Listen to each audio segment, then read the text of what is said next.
Nós vamos começar, eu preciso criar um pano de fundo com vocês. Eu preciso criar uma base para vocês entenderem o que vai ser dito a partir da próxima reunião.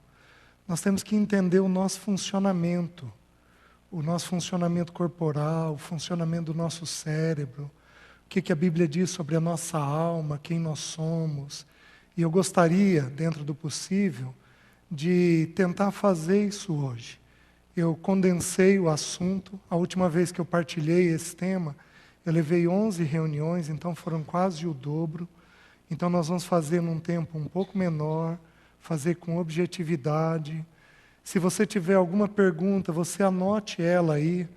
Eu acho que eu combinei com o Wagner, eu vou preferir a gente encerrar a transmissão e aí depois responder para você. Já sei que é um hábito que vocês têm também, porque aí vocês ficam mais livres para poderem perguntar aquilo que vocês quiserem. Muito bem. Vamos começar de um jeito pesado. Não levanta a mão, não. Mas quem no último ano pensou em tirar a sua vida? Certo, já sei que alguns pensaram. Num grupo desse, muitos pensam. Quem aqui já pensou que a vida podia terminar? Não em terminar, não em se matar, mas em a vida encerrar. E Jesus podia voltar, eu podia morrer, tá bom para tudo encerrar. Alguém aqui não levanta a mão, já pensou nisso no último ano? Alguém aqui tem dificuldade de dormir? Seja para pegar no sono, seja para sustentar o seu sono depois. Alguém aqui no último ano andou tendo crise de irritação? Não levanta a mão. E você quis jogar alguma coisa ou chegou a jogar? Alguém aqui anda desanimado a tal ponto de não conseguir cumprir as tarefas mínimas? Se você confirma uma dessas coisas que eu estou te perguntando, os manuais de psicologia diriam que você pode estar desenvolvendo ou uma crise de ansiedade ou uma crise depressiva. Na psicologia, tudo é diferente da medicina.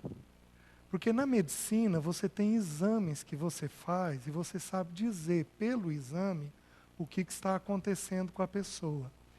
Na psicologia é tudo diferente. Na psicologia você não tem exames. Então você não tem o que a gente chama de objetividade. É tudo muito subjetivo. O que é uma pessoa deprimida? O que é uma pessoa ansiosa? Como que eu sei que uma pessoa está num nível de ansiedade? Como eu sei que ela saiu de um quadro de ansiedade e entrou numa crise de ansiedade, onde ela está mais angustiada, está mais sofrida com as coisas que ela está passando, ela está começando a ter risco? Na psicologia, a psicologia faz o seguinte, ela descreve tópicos, dormiu, não dormiu, está irritado, não está irritado. Ela vai descrevendo tópicos e, através desses tópicos, ela vai supondo o que está acontecendo com a pessoa. Então, o que nós vamos fazer? Nós vamos estudar, ao longo dessas 6 reuniões, sobre o funcionamento do ser humano. E eu quero me deter, em particular, na ansiedade e na depressão. Então, nós vamos fazer o seguinte. Essa primeira reunião, eu quero mostrar o funcionamento da gente, como é que é o funcionamento do corpo e da alma da gente. Na semana que vem eu quero falar sobre ansiedade. E aí, falando sobre ansiedade, a terceira reunião eu quero falar sobre como não viver ansioso, porque a Bíblia apresenta os antídotos da ansiedade. Depois eu quero estudar com vocês sobre lidar com a dor, aprender a lidar com a dor, porque só é ansioso e só é deprimido quem ainda não aprendeu a pensar a vida e lidar com a dor da vida do ponto de vista de Deus. Então, não tem jeito. Com o pecado veio a morte, com a morte veio todo tipo de dor. Todo tipo de dor a gente tem. A gente tem dor emocional, dor relacional, dor familiar, a gente tem dor dos desempenhos da gente, tem frustração, tem perdas, tem todo tipo de problema nessa vida. Se você não souber lidar com dor, você vai estar sujeito a crises ou de ansiedade ou de depressão. Então, o que a Bíblia fala a respeito de lidar com as dores? O quinto estudo, eu vou estudar a depressão em si. Nós vamos estudar a vida de Elias, quando ele teve uma crise depressiva, violenta, onde ele pediu para si a morte. E o último estudo da gente vai ser um estudo sobre nós aprendermos a ser filhos de Deus. E é com esse versículo, eu quero começar com vocês, com o último versículo que eu vou estudar. No último estudo nosso. Abram, por favor, em João, capítulo 8.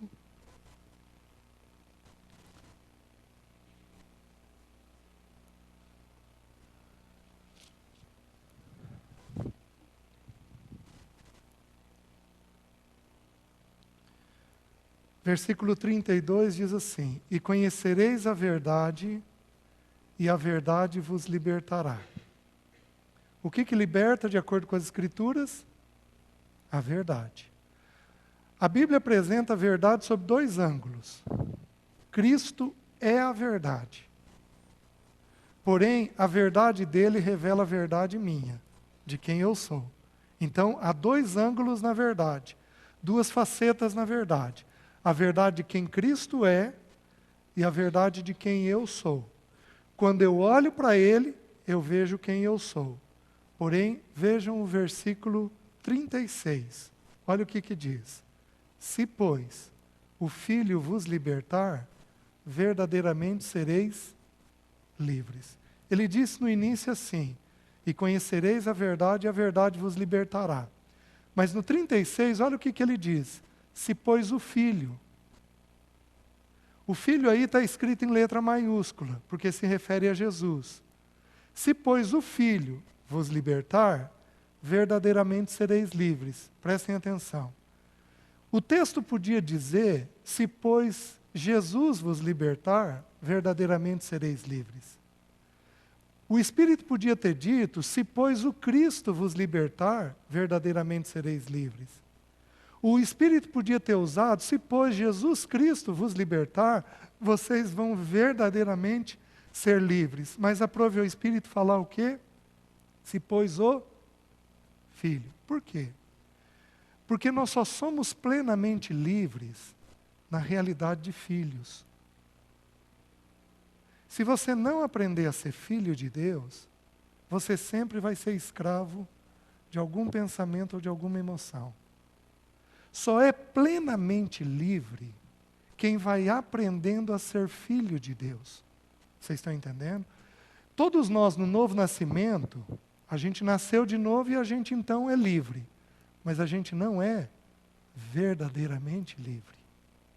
Porque eu tenho que ver, eu tenho que aprender em cada área da vida a viver como o Filho de Deus. Eu tenho que aprender a pensar o meu sustento do ponto de vista do Filho de Deus. Eu tenho que aprender a olhar minhas relações afetivas do ponto de vista do Filho de Deus. Eu tenho que aprender a olhar meu pai e minha mãe do ponto de vista do Filho de Deus. Quando eu aprendo a pensar a vida do ponto de vista do Filho de Deus, nós somos verdadeiramente livres. Então, todo ansioso e todo depressivo, ele tem lutas dentro dele com a filiação. Ele não aprendeu ainda, em determinadas áreas da vida dele, a ter o coração dele completamente descansado no seu Pai Celeste. A questão da paternidade é a única questão que é capaz de tirar a ansiedade da gente. Então, se eu me vejo como filho de um Deus amoroso, bendito, soberano, cuidadoso, meu coração encontra pleno descanso. Se eu não me vejo assim, o meu coração vai ser tomado por algum tipo de angústia, por algum tipo de sofrimento, né? Mas vamos lá, deixa eu perguntar para o pessoal que está transmitindo. Se eu sair daqui e andar um pouquinho, atrapalha a transmissão? Atrapalha, tá bom. Só para eu saber então se eu posso andar ou não. Abram em 1 Tessalonicenses, capítulo 5, versículo 23.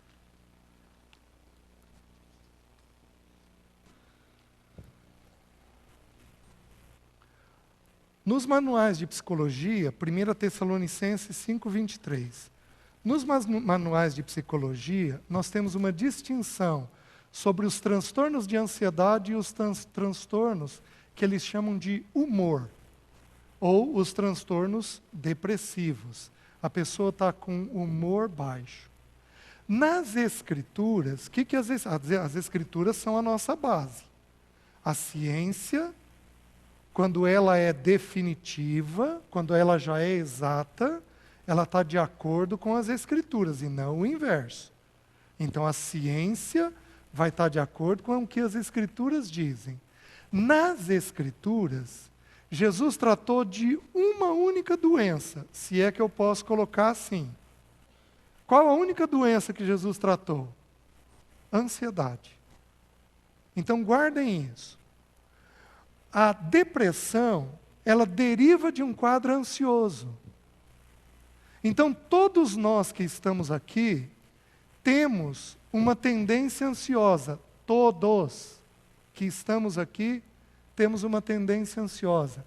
Não há nenhum de nós aqui que não seja ansioso.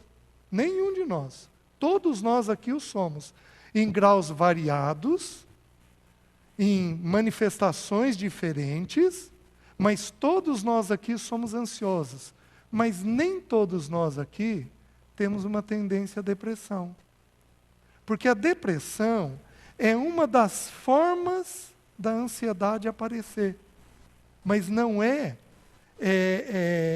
um quadro que a Bíblia vai trabalhar de forma extrema. Não é. A Bíblia menciona, não a palavra depressão, mas ela menciona os sintomas da depressão. O desânimo, o abatimento, a falta de vigor, a prostração física, o sono alterado, a alimentação alterada, irritação. Todos esses sintomas próprios da depressão, a Bíblia menciona. Porém, guardem isso. A Bíblia trata de uma única doença. Uma única. Que doença é essa? A doença chamada ansiedade. Ou como nós vamos ver um pouquinho mais para frente, uma atitude que a gente pode ter na vida. Uma atitude um pouco mais ansiosa. Vocês querem ver como todos nós aqui somos ansiosos de uma ou de outra forma? Alguém aqui é compulsivo? Faz coisa em excesso? Esporte, comida, trabalho, sono. Alguém aqui é compulsivo? Levanta a mão. Levanta alto para eu ver. Só? Está aqui os ansiosos. Um grupo. Vamos um pouquinho mais. Alguém aqui é perfeccionista? Nossa! Calma, eu vou pedir para vocês levantarem a mão. O perfeccionista, ele é fiel. Olha, nem pedi, ele já... Tá. Alguém aqui é perfeccionista? Levanta a mão. Deixa eu ver. Está aí um outro tanto de ansioso. Alguém aqui é rígido? Tem que ser do jeito que ele quer. Não pode ser de outra maneira? Olha lá. Vocês estão vendo que a gente não vai escapando? Né? Alguém aqui tem toque? Nossa! Precisa ir lá, ficar vendo as coisas, revendo as coisas, olhando porta 2 vezes, dando 2 passinhos, não pisando no friso. Tem gente aqui que é desse jeito? Olha lá. Não tem jeito. Todos nós vamos cair num quadro ou noutro de ansiedade. Então, não há ser humano que não seja ansioso, num grau ou outro. O que acontece? Do mesmo jeito que eu perguntei dos perfeccionistas, dos compulsivos, dos rígidos, dos que têm toque, do mesmo jeito que eu perguntei dessas pessoas, eu iria perguntar dos depressivos. Alguém aqui é desanimado? Alguém aqui é procrastinador? Quem aqui é procrastinador? Credo, que palavrão é esse? Vamos lá. Adia as coisas. Mamãe e papai dizem assim, filho, vai lá fazer isso. Já, já. Agora não. Daqui a pouco. Alguém aqui é assim ou já foi assim? Levanta a mão alto, por favor. Então, são indícios de quadro depressivo. Então, todos nós somos doentes. A boa notícia para a minha profissão é que não vai faltar trabalho nunca. É assim, eu pego de vez em quando os pais fazendo algumas coisas com os filhos, que eu dou uma risada e eu penso, gente, olha, que bom que minha filha fez essa profissão, não vai faltar trabalho, né? Não vai ter jeito. Então, todos nós vamos ter essa tendência. Agora, 1 Tessalonicenses 5:23, diz assim, e o mesmo Deus da paz vos santifique em tudo, e o vosso espírito, alma e corpo sejam conservados íntegros e irrepreensíveis até a vinda de nosso Senhor Jesus Cristo. Fiel é o que vos chama, o qual também o fará. Então ele está dizendo assim, que o ser humano, ele é um ser humano dividido em 3 partes.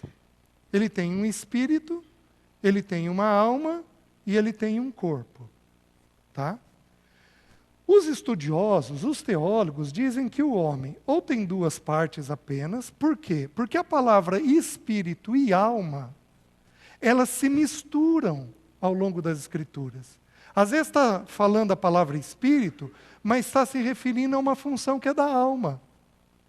Às vezes usa a palavra alma e está se referindo a uma função que é do espírito. Então as 2 palavras se fundem.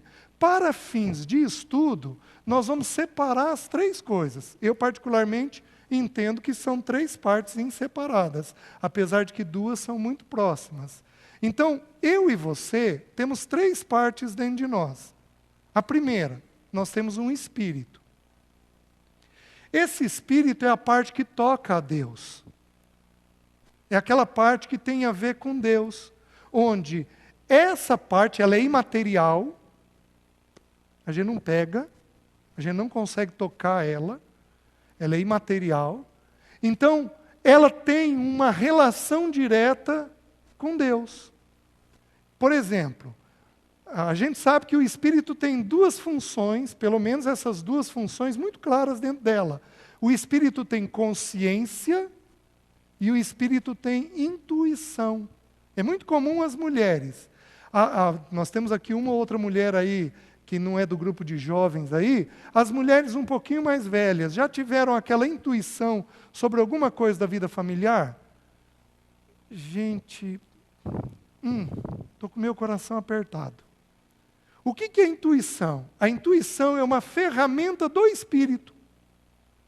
É uma ferramenta que habita dentro do Espírito nosso. Você não toca, você não pega, porque o Espírito é imaterial. O que é intuição? É uma forte convicção, é uma forte certeza de algo. Você sabe de algo, mas você não sabe dizer o que é aquele algo. Mas você tem uma íntima convicção de um algo. Então você intui. Quantas vezes uma esposa vira para o marido, eu acho que você não devia ir viajar. Acho que você devia ficar. Ela está tendo uma intuição, ela não sabe explicar o porquê, não sabe dizer o porquê, e aquilo é uma coisa que está ocorrendo dentro do espírito dela. Né? É uma ferramenta do espírito. Então essa primeira parte, nós vamos pôr aqui num cantinho, porque ela não é o nosso alvo nesse momento. Então nós temos um espírito. Mas nós também temos uma alma. E a palavra alma, e o vosso espírito, alma e corpo, sejam conservados íntegros e irrepreensíveis. O corpo é outra parte que é fácil da gente ver. Tem o espírito, segura aí a alma, e tem o corpo. O corpo é a parte física. É aquela parte que a gente vê. Essa é material. Essa a gente vê e a gente toca. O corpo é a parte nossa que se relaciona com essa vida. É pelo nosso corpo que nós aprendemos as coisas da vida e jogamos para dentro de nós. O corpo é como se fosse uma antena. É por ele que eu consigo jogar as coisas para dentro de mim. Então, digamos que eu fosse cego e eu tocasse isso daqui. Eu ia por tato, eu ia imaginar o que podia ser isso daqui. A gente vai aprendendo a saber o que são as coisas. Então, o meu tato está fazendo a leitura e está jogando informação para a minha mente. Então, o corpo também é uma parte muito fácil, muito tranquila da gente entender, é a parte material. Mas e a alma? O que é a alma da gente? Deixa eu explicar para você uma coisa. O português, ele é uma língua restrita em alguns aspectos. O grego é uma língua extremamente rica. Então, a palavra vida, que é traduzida para nós na Bíblia, ela é só traduzida por vida. Por exemplo, em Gênesis, Deus plantou a árvore da vida. E Jesus, em João 10, ele diz assim, eu sou o bom pastor. O bom pastor dá a sua vida pelas ovelhas. Ele vira e ele diz. O mercenário, ele vem para roubar, matar e destruir. Eu vim para que tenham vida, e a tenham em abundância. O bom pastor dá a sua vida. Tudo está traduzido para nós por vida, em João 10. Porém, no original grego, nós temos 3 palavras para vida. A primeira, bios, da onde deriva a palavra biologia. Bio é o quê? A vida natural. Isso aparece em alguns textos da Bíblia. O segundo original é psique, da onde deriva a palavra psicologia. Psique é vida da alma. Ou seja, é a vida natural, é a vida de quem eu sou. Então, o César, ele tem uma psique. Ele é uma pessoa, ele tem pensamentos, ele tem afetos, ele tem vontades. Esse é o César, psique. E a última expressão para a palavra vida no grego é zoe, que significa a vida de Deus. Então, só anotem aí, depois vocês vão até João 10, eu vou só citar o texto. Jesus diz assim, o ladrão vem somente para roubar, matar e destruir. Eu vim para que tenham vida, e vida em abundância. Eu vim para que tenham zoe, vida de Deus, e vida em abundância, e zoe em abundância. O bom pastor dá a sua vida pelas suas ovelhas. O bom pastor dá a sua psique pelas suas ovelhas. Então, em Jesus, o que ele fez morrer? Ele fez morrer a alma dele. Tudo que ele era na alma dele, ele fez morrer. Então, o que é a nossa alma?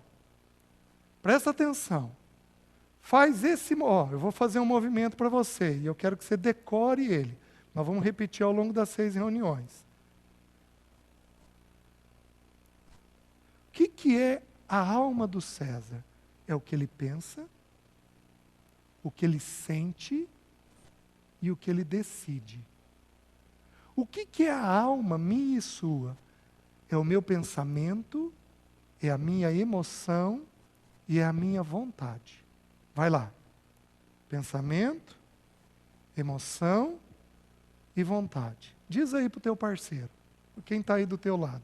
O que é a alma da gente?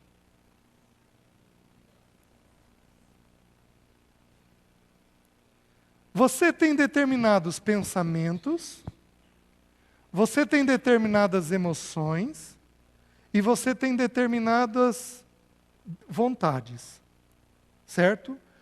Eu tenho texto para mostrar tudo isso daqui para vocês, mas se a gente for fazer, nós não vamos ter tempo de abrir todos os textos. Mas tem textos que mostram que isso é a alma de uma pessoa, queridos. Na psicologia, primeiro, segundo ano de psicologia, você vai estudar esse tipo de coisa. A ciência só confirma o que as escrituras dizem. Só confirma o que a Bíblia vem dizendo. Então, a alma do Wagner, do Ricardo, é o que eles pensam, É o que eles sentem e é o que eles decidem. Digamos que o Ricardo fosse ansioso e o Wagner deprimido. Digamos. O que estaria ocorrendo com a alma deles? No Ricardo, para ele ser ansioso, o que tem predomínio? O pensamento. No Wagner, para ele ser ansioso, o que tem predomínio? O afeto. Vocês estão conseguindo entender? Quem que deprime? Quem carrega mais no afeto. Quem que é mais ansioso? Quem carrega mais no pensamento. E a vontade? A vontade é só a ponta final de corda. Nós vamos fazer tudo aquilo que o pensamento e a emoção decidirem. Aquilo que você colocar na mente e no afeto é o que você vai fazer. Então, a alma nossa corresponde ao nosso pensamento, à nossa emoção e à nossa vontade. Está ficando claro isso para você? Então, quem aqui vai carregar mais em ansiedade? Gente, essa criançada que está vindo aí, nova, é tudo turbinado. Eles nasceram ligados em 220. Estou certo? Via de regra, não todos, mas via de regra. Já levantamos a hipótese da alimentação, tem muito hormônio. Mas olha o que a ciência vem descobrindo. A ciência vem descobrindo que as crianças estão recebendo informação muito cedo. Mas muito cedo. E o cérebro delas não está suportando. Por que elas são agitadas? Está trabalhando num ritmo mais alto do que deveria. E aí não tem condições de fazer o corpo de uma criança dessa ficar quieta. Por quê? Porque o cérebro está trabalhando num ritmo maior do que deve. Deixa eu fazer uma pergunta. De 0 a 10. 0, você está morto. Você não pensa. 10, você pensa muito. Dá uma nota para o teu fluxo de pensamento.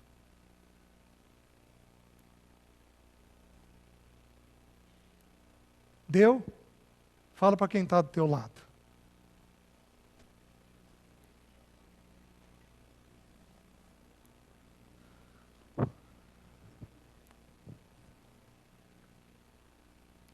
Alguém aqui deu mais do que 10? Teve um outro aí. Alguém aqui deu abaixo de 6?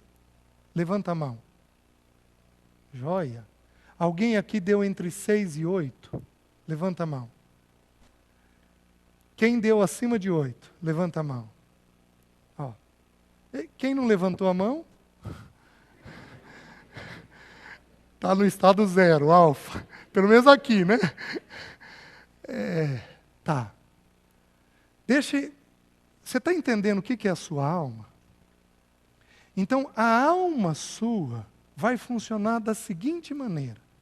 A mente recebe e a mente vai determinar para o afeto o que ela deve sentir. Deixa eu colocar algumas informações que são importantes de eu abrir mais 2, 3 textos bíblicos para vocês. O que a ciência descobriu a respeito do funcionamento do cérebro da gente? O cérebro é a última fronteira da medicina. Foi muito difícil estudar o cérebro. Pra vocês terem uma noção, até 15 anos atrás, a psiquiatria usava os remédios de 50 anos atrás. Eles não tinham medicação nova. Com os exames de imagem, então você coloca lá num PET scan, você vai vendo o funcionamento na hora. E aí você vai vendo por cor. Então, como que eles fazem? Eles pegam, por exemplo, um psicopata.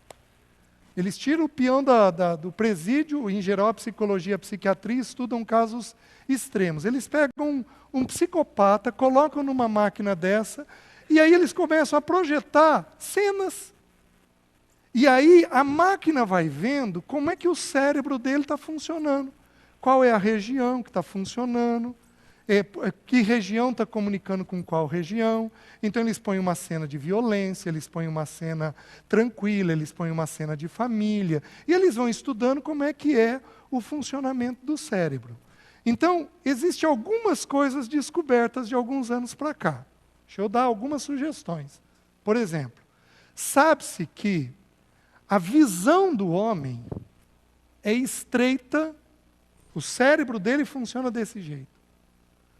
A ciência da oftalmologia descobriu o seguinte, que a visão do homem é estreita e longa. O homem não tem lateralidade. Você já se percebeu andando de carro com o teu namorado, namorada, ou em casal, e a sua parceira virar e dizer, tem uma vaga aqui.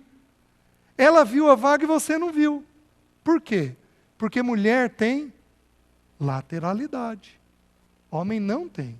Por isso que as mulheres mandam a gente na segunda gaveta, do lado direito, debaixo da roupa, que tem um dinheiro guardado lá. Nós vamos e não achamos. Se acharmos a gaveta, já é uma vantagem. A gente não consegue achar. Por quê? Gente, não é limitação. O problema é que o cérebro não enxerga. Ele enxerga assim. Por que que Deus fez isso? Porque o homem governa. Para governar, ele tem que enxergar onde? Lá na frente. Olha como é que Deus fez. Ele sabia que o nosso papel ia ser de governar, então ele firmou a visão da gente lá na frente. Olha o que a ciência descobriu sobre a visão da mulher. A visão da mulher é curta e aberta. Mulher tem lateralidade. Se uma menina, se uma de vocês for cantada aqui, as meninas sabem. O homem estiver sendo cantado aqui, é capaz dele não ver, porque ele não tem essa percepção. A mulher tem essa percepção. O que acontece então? A mulher, ela vê tudo que é de imediato. Então ela tem um nível de informação na mente dela maior. Enquanto o homem está vendo 2 ou 3 coisas que são necessárias, lá na frente, a mulher está vendo 30 que são imediatas. Vocês estão me entendendo? Aí vocês vão pensar assim, então a mulher tem uma vantagem sobre o homem? Não. Porque é uma questão de complementar. Uma mulher, se ela for viver do jeito dela, ela vai viver a vida assim, olhando o que é imediato. Ela perde o norte. Ela não sabe para onde ela está indo.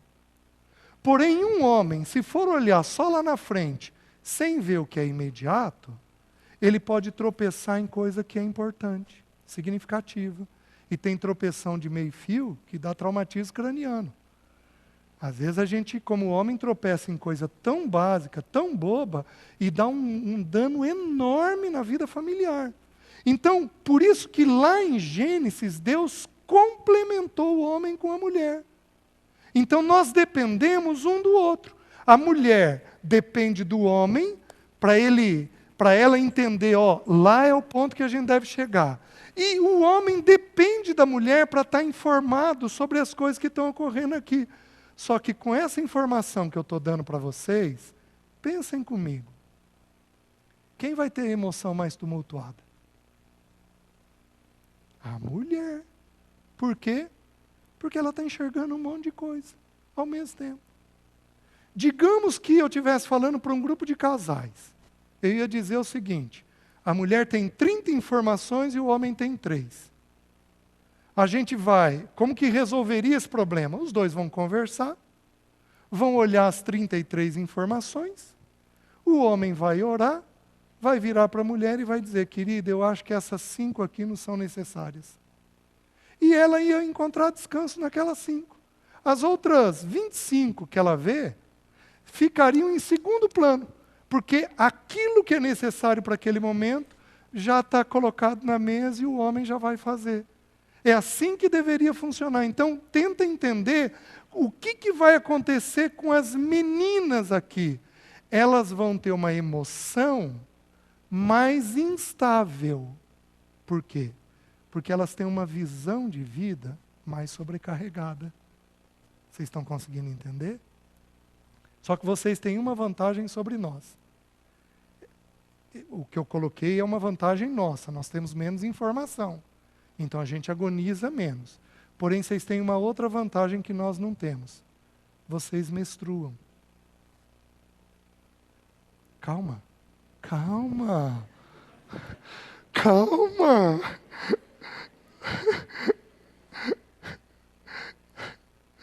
É que eu armei a frase também de um jeito infeliz, né?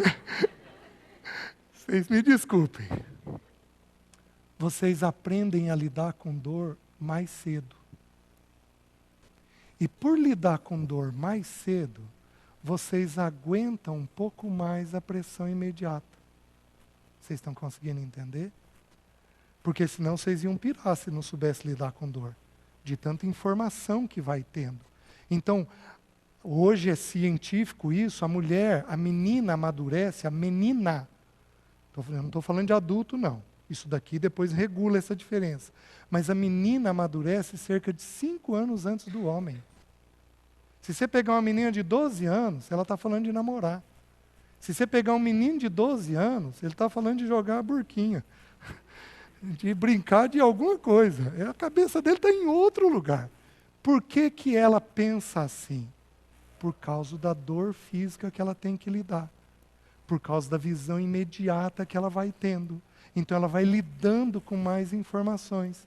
Vocês estão entendendo? Deixa-me dar mais uma informação. Quanto tempo eu tenho? Tá.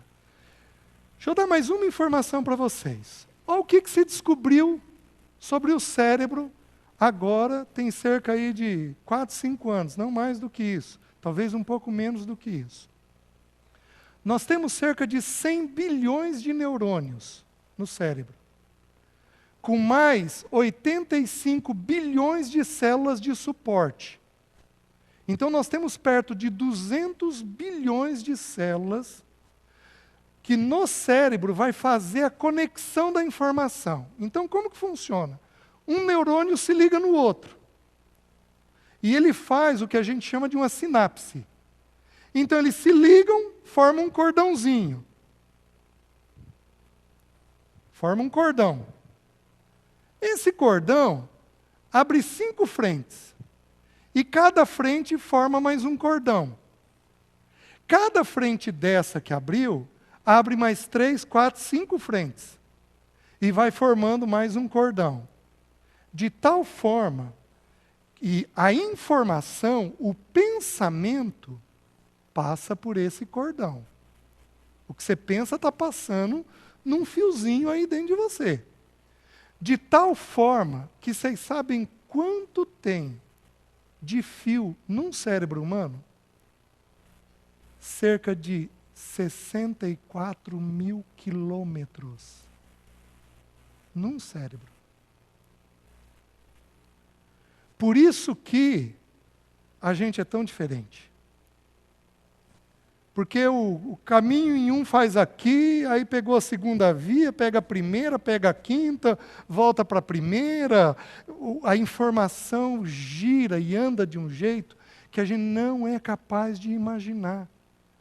Então, um cérebro humano, ele vai conter dentro dele um caminho enorme por onde a informação vai passar. Por que que um é mais ansioso? Por que que o outro é menos? Por que que um é mais pacato? Por que que um demora mais para reagir? Por que que outro reage de rompante? Por que que um demora para pensar? Por que que o outro, o cérebro habita a língua? Não dá nem tempo de pensar, ele já está respondendo. Por causa desse caminho que trilhou dentro do nosso cérebro. Agora, o que eu preciso que vocês entendam? Então, a alma nossa, a psique nossa tem o quê? 3 elementos. Quais são os 3 elementos? Pensamento, emoção e a vontade. O que eu preciso que vocês entendam? Que tudo começa na mente.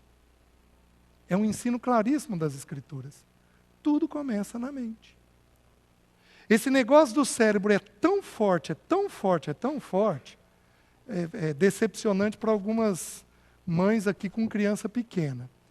A ciência da neuropediatria, os estudos mais recentes franceses, pedem que a criança não deveria ver TV, celular, iPad, qualquer coisa do gênero, até os 2 anos de idade. Sabe por quê? Porque o cérebro não tem as ligações, não tem maturidade para suportar as informações. Vocês estão conseguindo entender? Teve quem se lembra aqui do Pokémon? Quem é da época do Pokémon ainda? Certo? O Pokémon era um desenho japonês que aparecia muitas cores. Lembram? Teve um episódio do Pokémon no Japão que mandou 32 mil crianças para o hospital. Elas tiveram convulsão. Porque eles não suportaram. O cérebro não conseguiu suportar a informação de cores que chegou. Por isso, entenda o que eu vou dizer. Não tem nada mais precioso em você, para você levar a tua vida, do que a tua cabeça. Se você não proteger o teu cérebro, se você não proteger o teu pensamento, não vai ter jeito. Agora, o que alimenta o pensamento? Já que a base de tudo é o pensamento, o que alimenta o pensamento da gente? Tá, como é que a informação chega dentro do cérebro da gente? Como é que eu sei que uma coisa é vermelha e que outra coisa é preta? Como é que eu sei que um cabelo é enrolado e outro cabelo é liso? Como é que essa informação entra dentro do cérebro da gente? Vamos entender. O que informa o cérebro da gente são os 5 sentidos. É o corpo que joga informação para o cérebro. Quais são os 5 sentidos? Visão, audição, tato, paladar e olfato. Queridos, por que as lojas, especialmente as grandes grifes, elas provocam, elas espalham cheirinho na porta de entrada? O que elas estão fazendo com você? Elas estão tentando te chamar de que jeito? Pelo olfato. Você está me entendendo? É tão simples a coisa. Por que às 7 da noite, num sábado, aparece propaganda do McDonald's na TV? O que estão fazendo com o teu cérebro? Estão induzindo um pensamento, pela visão. Então, os 5 sentidos é que informam o cérebro. Dos 5 sentidos, quais os 2 que a Bíblia põe em destaque? A Bíblia põe 2 em destaque. Visão e audição. São os 2 que a Bíblia põe em destaque. Então, dos 5 sentidos, os 2 mais importantes que você tem que guardar e cuidar é a visão e a audição. Nas Escrituras, a audição tem predominância sobre a visão. Porque Jesus falou assim: bem-aventurados os que não viram e creram. E a Bíblia também diz assim: a fé vem pelo ouvir. Vocês sabem, olha como que a Bíblia é maravilhosa, é única. A fé vem pelo ouvir. Vocês sabiam que o feto, com 17 semanas de feto, ele sabe distinguir os sons graves? Gente, quem que fala grave? O pai. Com 17 semanas, ele distingue a voz grave. Por que Deus fez isso? Porque os homens têm a finalidade de dar o modelo de quem Deus é. Vocês estão me entendendo? Vocês sabiam que o último sentido a ser perdido é o da audição? Que algumas pessoas vêm a Cristo estando em hospital em coma. Alguém vai lá, ora com ele, aperta minha mão aí, para eu saber se respondeu. A pessoa está em coma e aperta a mão, porque ela ainda está ouvindo. Por quê? Porque é o primeiro sentido a ser formado. A criança, quando nasce, ela tira o borrão com 4 meses. mas ela já distingue sons com 1 mês. Por que que Deus fez isso? Porque a fé vem pelo ouvir. Então presta atenção, eu vou começar a aprofundar. Eu estou dando um monte de informação, mas eu vou começar a aprofundar. Tenta entender, nada é mais importante para você preservar do que a sua mente. Porque é por ela que todo o restante vai acontecer. Aquilo que entrar na sua mente vai determinar o que você sente, vai determinar a decisão que você vai tomar. Mas é aquilo que entrar na sua mente. E, já que o que alimenta a minha mente são os sentidos, nada pode ser mais cuidado na vida de um jovem do que os olhos e o ouvido. Porque é por ali que a informação vai envolver você. Aquilo que você se propor a olhar e aquilo que você se propor a ouvir vai determinar o caminho pelo qual você vai andar. Vocês estão conseguindo entender? Por isso, não tem jeito de resolvermos o problema da ansiedade ou da depressão se nós não aprendermos a lidar com os olhos e com o ouvido. Não tem jeito. Não tem como resolver esse negócio. Não vai ter forma de resolver isso. É comum nós pegarmos pessoas que tentam suicídio que ouvem músicas melancólicas. É muito comum. É muito comum você pegar pessoas que matam outras por ciúmes, que ouvem músicas de tristeza, de traição, de coisas desse tipo. É o que vai entrando no cérebro da pessoa. Não tem jeito. Entrou no pensamento, vai determinar o restante teu. Você está entendendo? Agora, deixe-me mostrar para você 2 textos importantes sobre o pensar e o sentir. Abro em João, capítulo 16, versículo 5. João 16, versículo 5.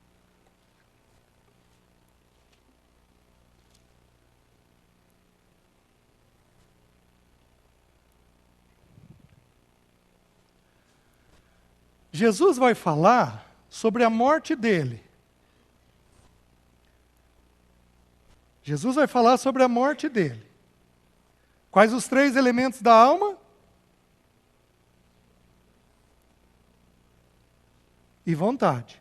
Pensamento, emoção e vontade. Pensamento, emoção e vontade.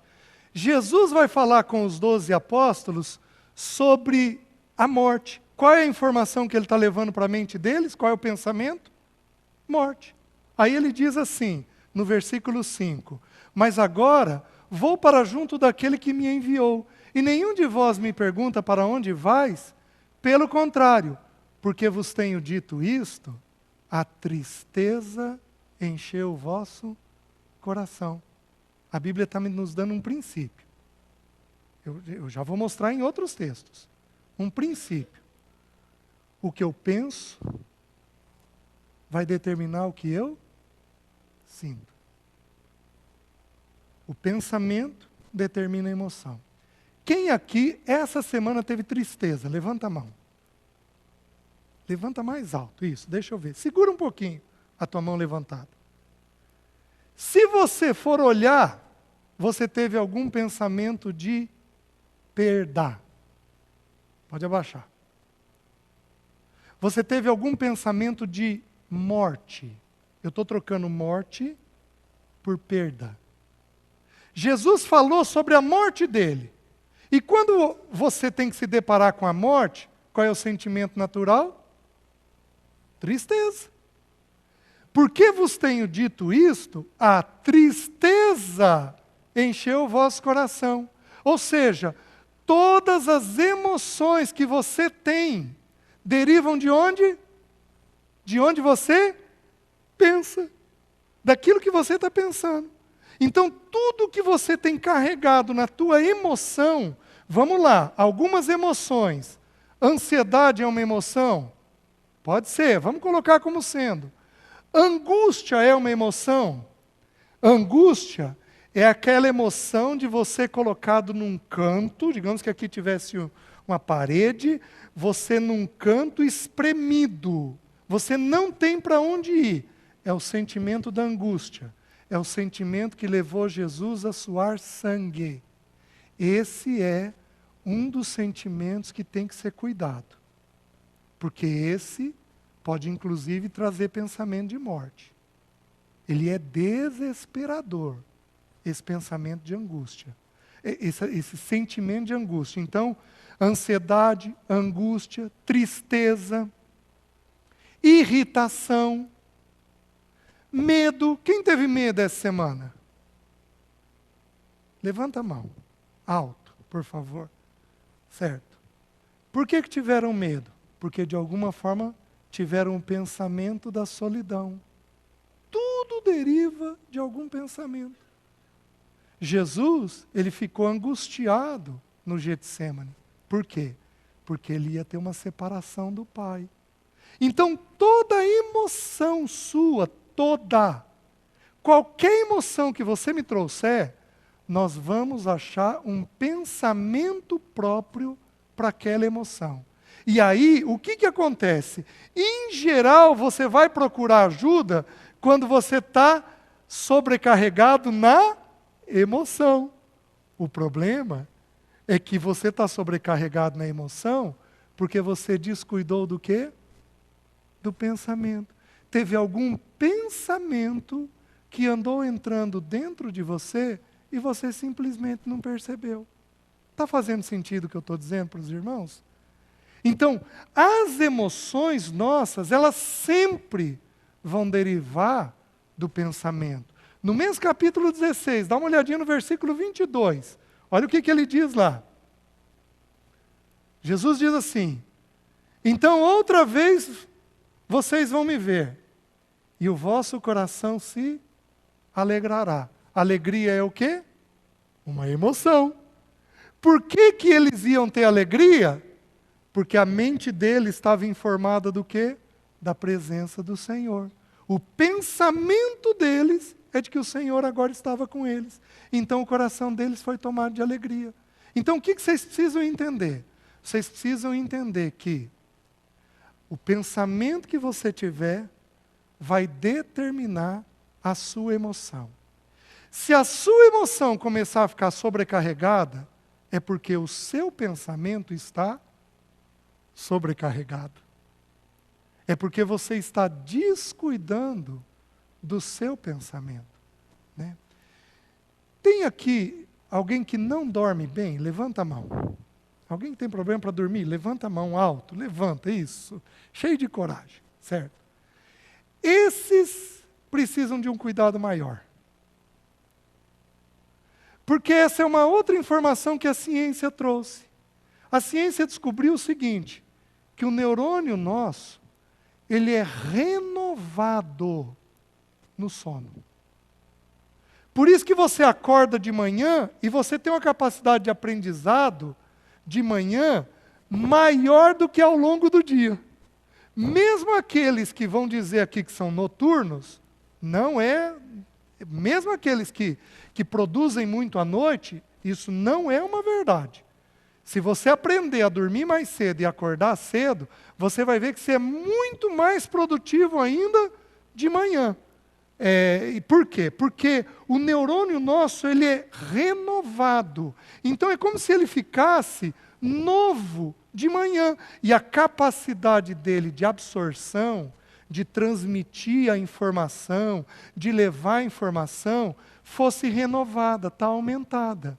Então, qualquer psicólogo, qualquer conselheiro, qualquer psiquiatra tem pavor de uma única coisa. Que coisa é essa? Alguém que não dorme. Porque não dormiu, tudo vai ficar gravado. Quantas vezes a gente corrige um filho, um adolescente, de forma ríspida, de forma dura, quando na verdade o que ele está precisando só é o quê? Dormir. Está irritado, porque não está dormindo. Está com a emoção sobrecarregada, porque não está dormindo. Porque se não dormir, não consegue melhorar. O pensamento piora muito com aquela pessoa que não dorme. Agora abram para mim, por favor. Então, a nossa alma é o pensamento, a emoção e a vontade. Romanos 12, 2. Um texto muito conhecido de todos nós.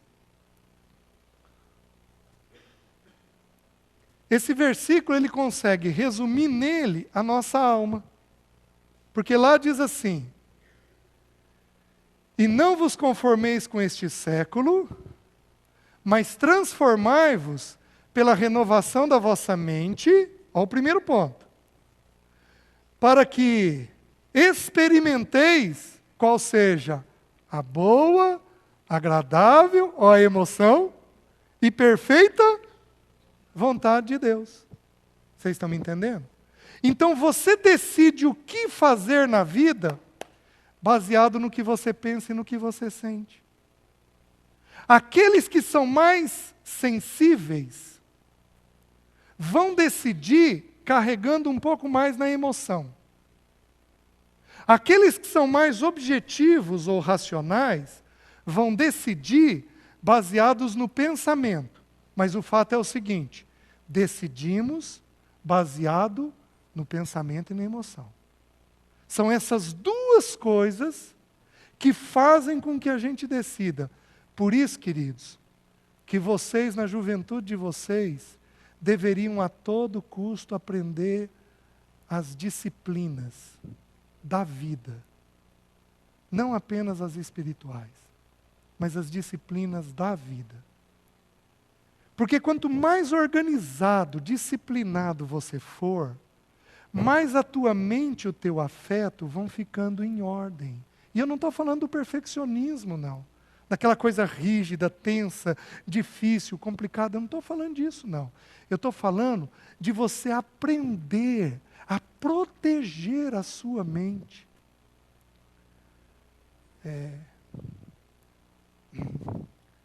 Eu converso com pessoas que têm memórias de 5, 6 anos de idade. Fizeram coisas erradas com 5, 6 anos de idade, só que fizeram sistematicamente. Até hoje essas cenas estão no cérebro. Porque entrou no cérebro. Tem determinadas cenas que vão entrar no cérebro e que podem levar uma vida inteira para conseguir sair do cérebro da gente. A gente não dá conta de determinadas coisas. A gente não dá conta de determinadas coisas. Crianças abaixo de 12 anos não dão conta de ver cenas sexuais. Não dão conta. Vai gravar. O cérebro não está pronto para aquilo. Abaixo de 12 anos, você não está pronto para lidar com o peso de dinheiro, que é um senhor. Nós temos adultos complicadíssimos, às vezes até cristãos complicadíssimos, gente às vezes avarenta, gente que deve sem parar. Por quê?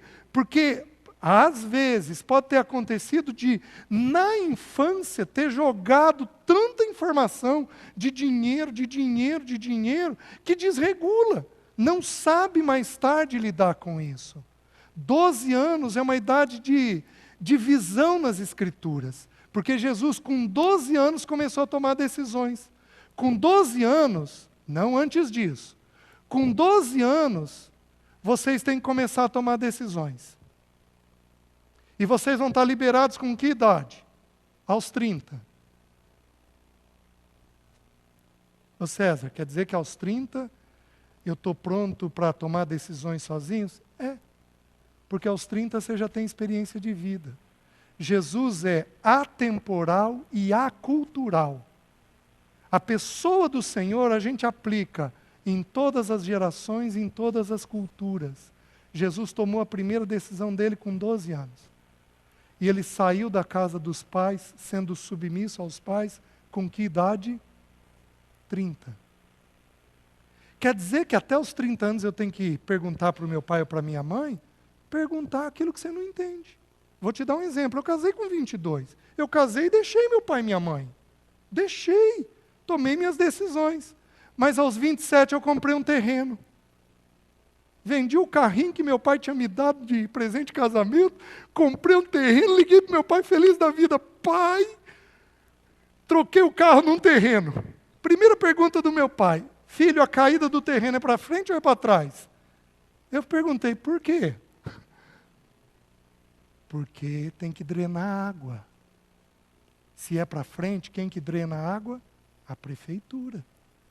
Se é para trás, quem que tem que drenar a água?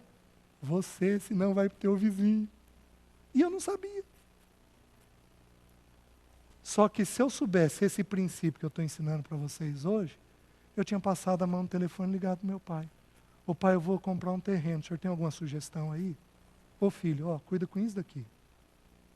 Vocês estão entendendo? Então a Bíblia pressupõe que aos 30 anos nós temos experiência razoável em todas as áreas da vida da gente. Daí, essa sujeição que a gente tem que ter do nosso pensamento e da nossa vontade aos mais velhos, aos irmãos mais velhos, aos pais da gente. Então, esse é o nosso funcionamento do pensamento e do afeto. Então, tudo aquilo que você tem decidido na tua vida, você tem decidido baseado no que tem entrado nos teus olhos e nos teus ouvidos. A questão é, andou tomando decisão ruim? Andou metendo os pés pelas mãos? Andou como jovem fazendo coisas que não deveria? Sabe por quê? Porque você não vem guardando os teus olhos e os teus ouvidos. Aí não tem jeito. Não tem jeito. Aí você não apenas vai decidir coisas ruins, como pode mais tarde agravar um quadro de ansiedade e de depressão, inclusive em você. Vocês estão me entendendo? Por isso o que a gente vê e o que a gente ouve precisa ser priorizado dentro de nós para a gente poder tocar a vida de um jeito adequado. Certo? Semana que vem nós vamos começar com o quê? Se vocês puderem, leiam todo dia, até sábado que vem, leiam Mateus 6. Nós vamos estudar o texto de ansiedade, tá? Eu quero mostrar para vocês o que é uma mente agitada. Eu quero mostrar para vocês qual é o perfil do ansioso, para a gente tentar ir vendo quem que aqui que é o quê, tá? Então, se você puder, para a semana que vem, lê todo dia. Se você puder levantar de manhã, antes de fazer tuas coisas, abrir as escrituras e ler esse texto, para a semana que vem, então, a gente estudar ele com calma. Amém? Deixa eu fazer uma oração. Curvem suas cabeças.